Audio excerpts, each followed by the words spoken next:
नमस्कार दोस्तों, मैं हूं सागर और आप सभी का बहुत बहुत स्वागत है आज के अपने इस वीडियो में। आज इस वीडियो में हम बात करने वाले हैं कार ट्रेड टेक्नोलॉजी लिमिटेड के स्टॉक के बारे में, जहां पे आज एक अच्छी तेजी देखने को मिली। 580 के ऊपर स्टॉक बंद होता हुआ दिखाई दिया।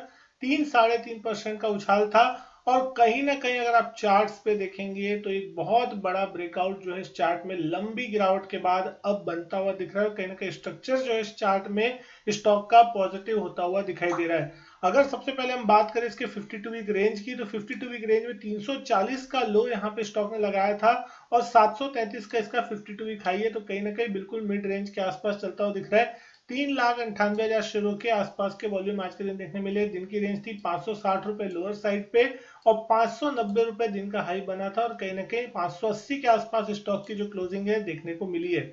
हमने देखा था इस स्टॉक का जो आईपीओ था वो लगभग 2021 में आया था अगस्त के महीने में और 1600 के ऊपर इसका आईपीओ का इशू प्राइस था। उसके बाद से कहीं ना कहीं जिस दिन स्टॉक की लिस्टिंग हुई उस दिन के बाद से कभी इसने वो भाव देखा नहीं और लगातार यहाँ पे कंसिस्टेंट सेलिंग होती हुई दिखाई दी। आज भी अगर आप देखेंगे इस कंपनी का मार्केट कैप 2720 करोड़ का है। हाल में हमने देखा कि ओएलएक्स के बिजनेस का अधिग्रहण किया और बहुत सारी चीजें जो है उसमें छोटी छोटी करके अब बनती हुई दिखाई दे रही है। और ऑटो सेक्टर में जिस तरीके से अब एक रिवाइवल देखने मिल रहा है तो निचले लेवल से ये स्टॉक भी जो है रिकवर होने की कोशिश कर रहा है। प्राइस टू बुक देखेंगे आप, यहाँ पे आपको देखने मिलेगा 1.37 की प्राइस टू बुक है। बुक वैल्यू है 426 रुपए पर शेयर की और प्राइस टू अर्निंग रेशियो देखेंगे 62.9, हायर साइड पे डेफिनेटली है। लेकिन धीरे धीरे जैसे ही यहाँ पे कंपनी का बिजनेस, कंपनी की कमाई बढ़ती हुई दिखाई देगी, पी रेशियो अपने आप उसके हिसाब से एडजस्ट होता हुआ दिखाई देगा। ईपीएस इसका 9 रुपए 23 पैसे के आसपास का साल दर साल यहाँ पे 143% की जो बढ़त है वो देखने को मिल रही है। लेकिन अगर अब बात करें इस कंपनी की चार्ट के बारे में, किस तरीके से इसका चार्ट जो है बनता हुआ दिख रहा है, तो आप देखेंगे लगभग ट्रिपल जो टॉप जैसा पैटर्न कहीं ना कहीं यहाँ पे बना था। 3 बार लगभग ये स्टॉक 550 के पार जाने की कोशिश किया और वहां से रिट्रेस होकर नीचे आता था।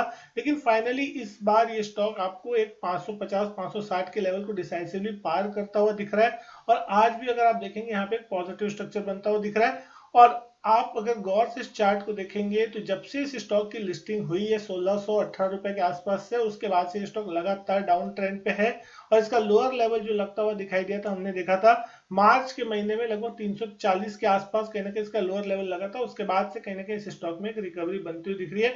अब ये स्टॉक अगर आप देखेंगे 200 दिन की एक्सपोनेंशियल मूविंग एवरेज के ऊपर डिसाइसिवली काम करता हुआ दिख रहा है और सारे शॉर्ट टर्म मूविंग एवरेज जो है, जो 5 दिन के, 20 दिन के या 50 दिन के, वो अब कहीं ना कहीं 200 दिन की एक्सपोनेंशियल मूविंग एवरेज को पॉजिटिव साइड पे क्रॉसओवर करते हुए दिख रहे हैं और कहीं ना कहीं इसका स्ट्रक्चर जो है पॉजिटिव होता हुआ दिख रहा है। 200 दिन के एवरेज के नीचे अगर कोई स्टॉक रहता है तो उसको एक बेरिश ट्रेंड में माना जाता है और जैसे ही 200 दिन के एवरेज निकाल के कोई स्टॉक पॉजिटिव साइड में क्रॉसओवर देके ऊपर कामकाज करना चालू करता है तो फिर कहीं ना कहीं आप मान सकते हैं कि वो स्टॉक का स्ट्रक्चर पॉजिटिव हो रहा है और उसमें फिर एक तेजी की संभावना जो है वो प्रबल होती है और बायर्स जो है वो एक्टिवेट होते हैं और शॉर्टर्स जो होते हैं वो अपनी पोजीशन यहाँ पे काटते हैं। तो यहाँ पे एक बड़ी गिरावट हो चुकी है। एफएनडो में स्टॉक लिस्ट नहीं है, स्मॉल कैप मिड कैप श्रेणी का स्टॉक है कहीं ना कहीं।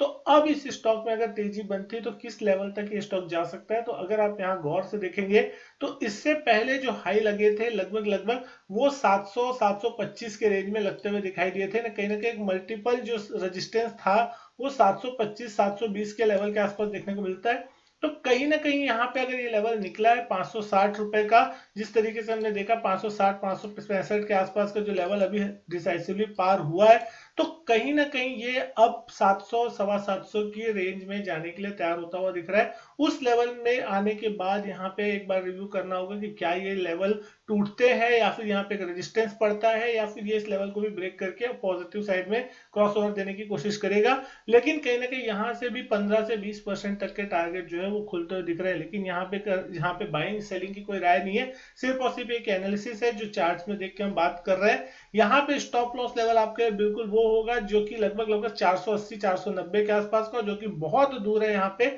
अगर आप शॉर्ट टर्म में अगर स्टॉप लॉस चाह रहे हो तो जिस लेवल के नीचे ये स्टॉक निकला है, मतलब 550 560 के लेवल को जैसे इसने ब्रेकआउट दिया है, तो एक मोटा मोटी साइकोलॉजिकली आप दिमाग में रख सकते हैं 550 एक अच्छा स्टॉप लॉस लेवल हो सकता है। अगर उसके नीचे जाता है तो आप अपनी पोजीशन एग्जिट कर सकते हो और अगर आपके निचले लेवल की पोजीशन है डेफिनेटली 550 के आसपास अपना ट्रेलिंग स्टॉप लॉस रख सकते हैं, जहां पे स्टॉप लॉस ट्रेल करते रहे। तो डेफिनेटली आपको फायदा होगा कि कहीं ना कहीं अगर तेजी आती है इस स्टॉक में अच्छी खासी, क्योंकि स्मॉल कैप श्रेणी का स्टॉक है, तो दिन में 5% 10% की तेजी आना कोई बहुत बड़ी चीज इस स्टॉक में है नहीं। और हाल में हमने देखा भी है कि मार्केट में जिस तरीके से रैली चल रही है, इंडेक्स कहीं ना कहीं स्टेबल है, लेकिन छोटे मझोले स्टॉक्स में एक बहुत ही शानदार रैली जो है बनती हुई दिख रही है इंट्राडे में, डेली बेसिस पे। तो mid cap small cap index में आपको अच्छी खासी तेजी बन रही है। तो ये स्टॉक किसी भी वक्त आपको एक अच्छा खासा मोमेंटम पॉजिटिव साइड में सरप्राइज दे सकता है। उम्मीद करता हूं दोस्तों वीडियो जब पसंद आई होगी, वीडियो अच्छी लगी तो लाइक करें, शेयर करें, चैनल नहीं किया सब्सक्राइब तो चैनल सब्सक्राइब जरूर करें। मैं आपसे मिलता हूं अपने नेक्स्ट वीडियो में, तब तक के लिए goodbye and thank you.